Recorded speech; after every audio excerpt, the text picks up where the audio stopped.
السلام عليكم. صباح الخير.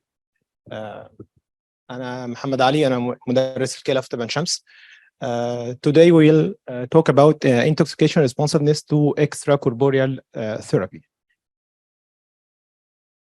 Our agenda will be physiochemical properties for extracorporeal removal of the drug and different modalities used for removal of these drugs.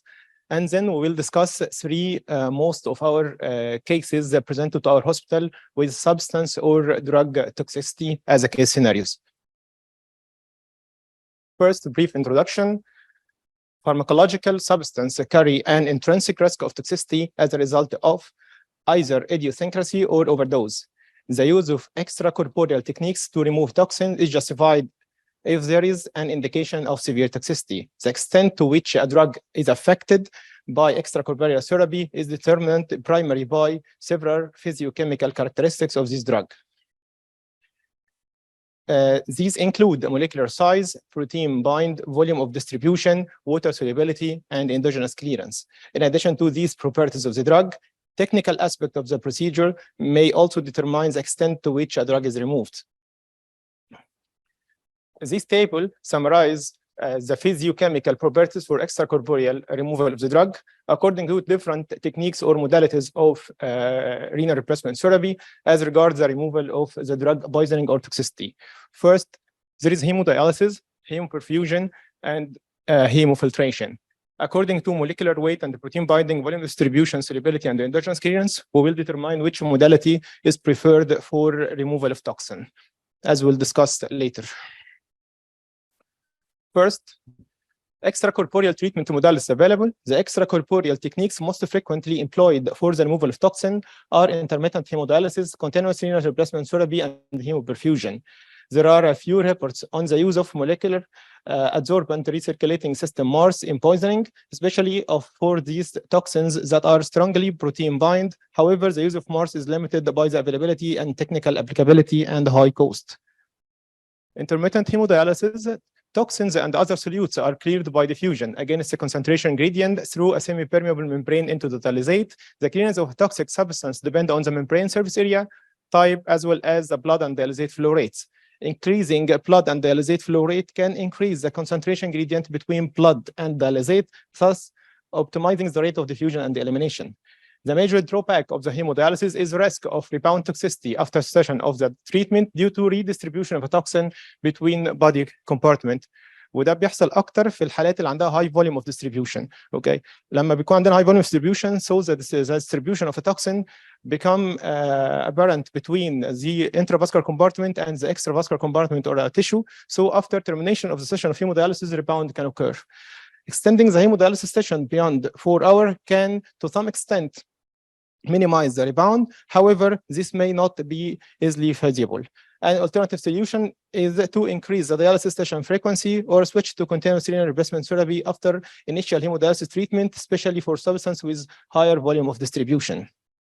When we talk about the continuous renal replacement therapy membrane allow for clearance of the molecule as large as 20,000 to 40,000 Dalton, and therefore would be the preferred modality for larger toxins removal.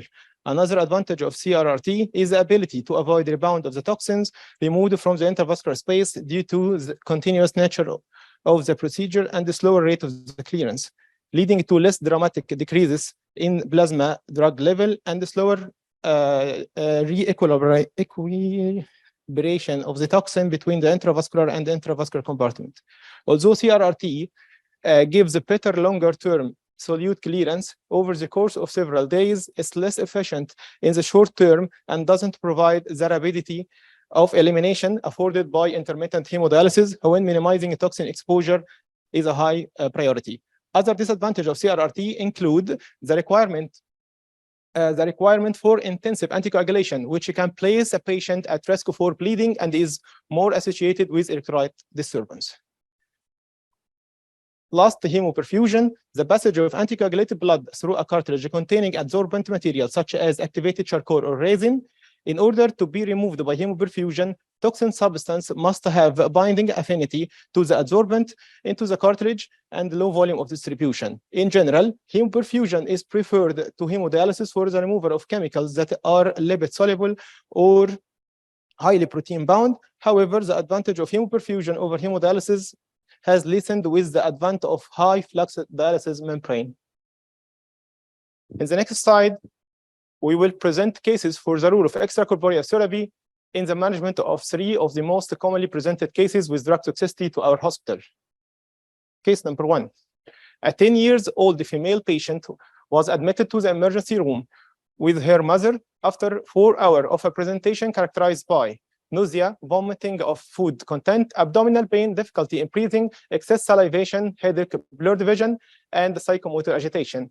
A physical examination found the following. Blood pressure was 80/60 millimeter mercury, respiratory rate was 32 presses per minute, and heart rate 148 beats per minute. Pale skin with sunken eye were noticed. The patient was initially treated for severe dehydration resulting from assumed food poisoning. However, with the development of forcing respiratory distress, cosmal breathing, and deterioration of the conscious level, she was transferred to the shock trauma unit to receive ventilator support. The laboratory finding revealed marked elevation of AST and ALT with LDH 2609. ABG revealed severe metabolic acidosis, pH 6.9, bicarbonate 3, O2 108, BCO2 and 26, with high anion gap 26. Potassium was 6 and CPK was 670. Toxicological screening for this young patient, ethanol was negative, methanol was 62 milligram per deciliter, salicylate negative, acetaminophen negative, and urine examination for abused substance was negative. So it's a clear case of methanol toxicity proven by elevation of liver function test and severe metabolic acidosis with high anion gap and osmolar gap. So we will take a short notes on methanol toxicity management. The management of methanol poisoning includes supportive care, respiratory support if needed, and the use of either an alcohol dehydrogenase inhibitor, fomepizole, or ethanol, which work by displacing the toxic alcohol and preventing it from being metabolized by alcohol dehydrogenase. But unfortunately, fomepizole and the IV form of ethanol is not found in Egypt. Yet the oral ethanol is only available treatment. So in the toxicological unit in our hospital, when a case presented with methanol toxicity, first they give good hydration and supportive measure. They can use the oral form of ethanol by dilution of the ethanol, and then folic acid or folinic acid. Okay, but unfortunately, لو كل ده بقى ما ينفعش, we will shift to dialysis. Renal replacement therapy should be considered in case of ongoing hemodynamic instability despite appropriate management, and especially in the presence of severe metabolic acidosis, acute kidney injury, and target organ damage, such retinal toxicity. The small size and low volume of distribution and low protein binding for methanol make it readily dialyzable, making standard hemodialysis is a first-line therapy for extracorporeal elimination, except in the cases where hemodialysis is not available or in the setting of significant hemodynamic compromise where CRRT would be indicated. And the goals of hemodialysis in patients with methanol toxicity should be normalization of acid-base status, resolution of hyperosmolar state, and a decreased blood level of methanol. Redistribution of methanol can occur after hemodialysis, and the serum electrolyte osmolarity and acid-base status should be monitored for additional 12 to 36 hours after the last hemodialysis treatment. This table summarizes the pharmacological and clinical property of methanol. Here is a molecular weight, and then minimal protein binding with low volume of distribution. Okay, the metabolism and excretion of methanol mostly by the liver, clearance without hemodialysis around 11. The patient will use the hemodialysis clearance around 125 compared to the endogenous clearance, okay, by the liver of the patient, which is 11.3. To summarize, methanol indication of renal replacement therapy in methanol, pH less than 7.3, methanol level more than 50 milligram per deciliter, visual change, AKI, severe electrolyte imbalance, and hemodynamic instability. Case number 2, 62-year-old man with a bipolar disorder was admitted to our psychiatric unit following a concern of a relapse in the community. His bipolar disorder was first diagnosed 25 years ago, and he was reported to be stable on lithium for the majority of this time. He was last admitted to psychiatric service in early 2015 following a stress-related hypomanic relapse. His mania was characterized by hyperactivity, lack of sleep, agitation, and grandiosity in his thinking. It was not possible to determine when he had last taken his medication, nor the pattern of his medication usage, as this was not supervised prior to admission. His medical history included a rare skin carcinoma on his leg and had undergone radical surgery, which has described as a particularly distressing. After admission, the patient started to complain of dizziness, profuse vomiting, diarrhea, abdominal pain, tremors, and shivering associated with disturbed conscious level. On examination, the heart rate was 91 beats per minute, blood pressure 135/80, temperature was 38.3, oxygen saturation was 96% on room air. Coarse and bilateral pulsar tremors have been noticed with evidence of slurred speech. The patient was clinically dehydrated, and appropriate neurological examination demonstrated cerebral ataxia and post-voiding, but no other abnormality. Laboratory finding revealed creatinine was high, 3.7 milligram per deciliter, potassium was 5.7, 5.6, urea 152, and CPK 1,230. Toxicological screening revealed ethanol negative, methanol negative, salicylate, acetaminophen, and urine examination for abused substance was negative. Serum lithium level was 4.7 milliequivalent per liter, and the normal therapeutic range 0.4 to 1 milliequivalent per liter.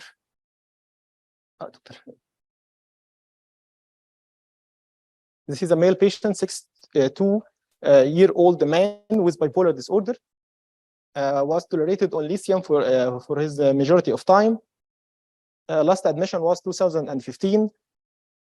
He presented to us by hyperactivity, lack of sleep, agitation, and grandiosity in his thinking. He has a history of rare skin carcinoma on his leg and had undergone radical surgery, and it is particularly distressing. After admission, the patient started to complain of dizziness, profuse vomiting, diarrhea, abdominal pain, tremors, and shivering associated with disturbed conscious level. On examination, heart rate was 91, blood pressure was normal, temperature was 38.3, oxygen saturation was 96%.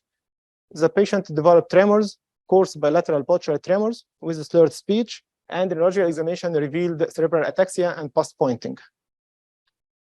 Laboratory finding revealed serum creatinine 3.7, potassium 5.6, urea 152, CPK 1,230. Arterial blood gas was normal. Urine analysis revealed no significance.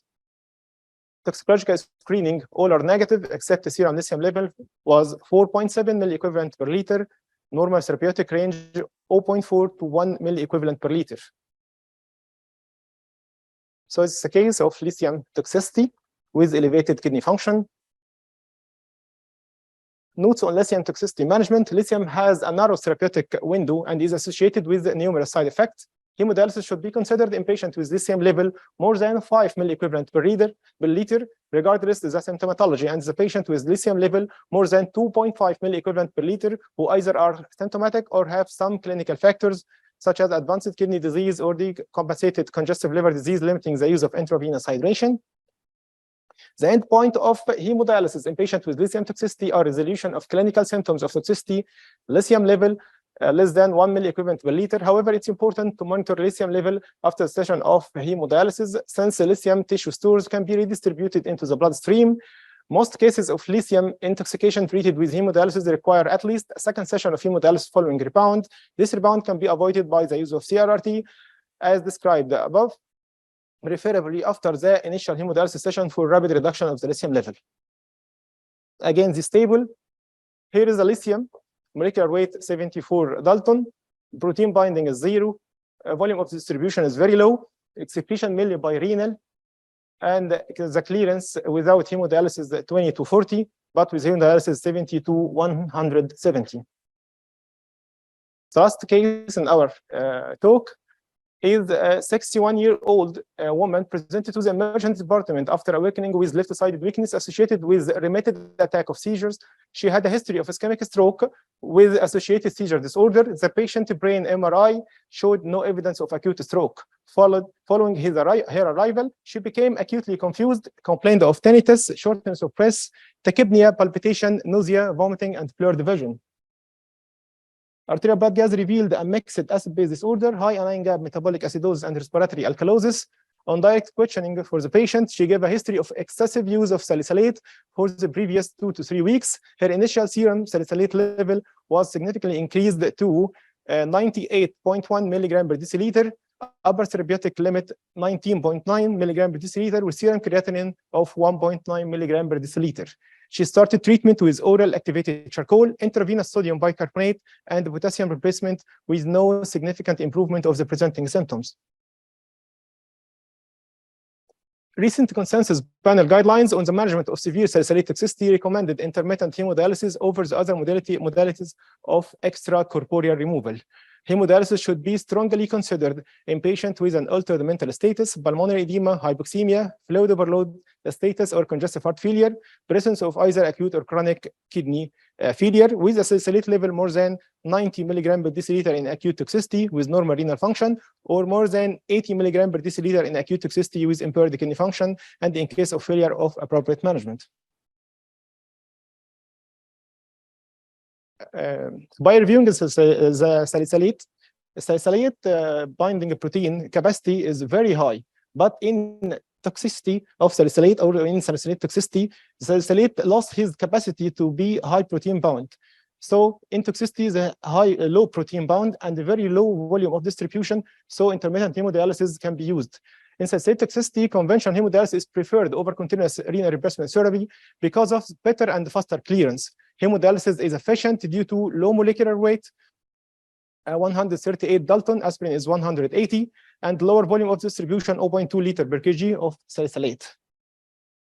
This table again, here in aspirin, molecular weight is 180, protein bind 49, volume of distribution 0.1, metabolism is mostly by hepatic 80% and renal 20%. Clearance without hemodialysis 0.6.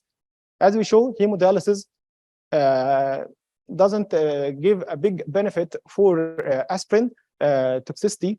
It's just 3 to 100. But in severe toxicity with a very low volume of distribution and low protein binding, we can use hemodialysis or intermittent hemodialysis as a modality for extracorporeal removal of the toxin such as salicylate.